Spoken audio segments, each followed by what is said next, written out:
ဒီပိုင်းရဲ့အစမှာတော့တစ်ပင်အောက်မှာလူထုံလူပိန်းနားနေစဉ်အဲ့ဒီအချိန်မှာဟင်းသားနှစ်ကောင်ကကွင်းနဲ့អော်ကြတော့လူထုံလူပိန်းလဲတွေဝေသွားပြီးဟာသူတို့ကငါအိမ်ကိုတီးလို့ကွင်းနဲ့អော်နေတာထင်တယ်ဟုတ်တယ်ငါတို့အိမ်လဲကွင်းပေးနားမှာလေလို့ငှက်ကိုပြောလေတဲ့ပြီးတော့လဲဟင်းသားနှစ်ကောင်ကိုမင်းတို့အိမ်ရင်ပြန်နင့်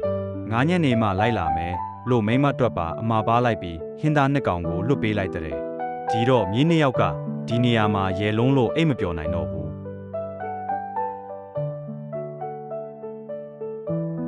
ညနေဆောင်တော့အနားယူလဲဝါတော့လူထုံလူပိန်းလဲအိမ်ပြန်လာလေတော့တယ်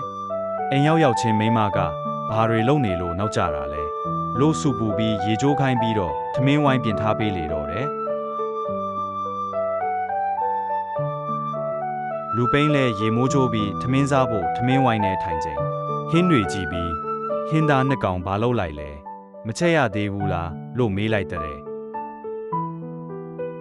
မိမကအံ့ဩစွာဖြင့်ဘယ်ကဟင်းသားလဲဘာကိုချက်ရမှာလဲလို့ပြန်မေးလေတော့လူပိန်းကလည်းဟင်းသားနှစ်ကောင်ကိုအိမ်ရင်ပြန်နဲ့လို့လွတ်လိုက်ကြောင်းဂုံယူစွာမနက်ကအဖြစ်ပြက်ကိုပြောပြလိုက်တဲ့မိမလည်းဒေါကန်စွာနဲ့ငှက်မိရင်ဖွက်သက်ပြီးယူပြန်ရတယ်အဲ့ဒါမှငှက်ကမပြန်နိုင်ပဲဟင်းစားရမှာဆိုပြီး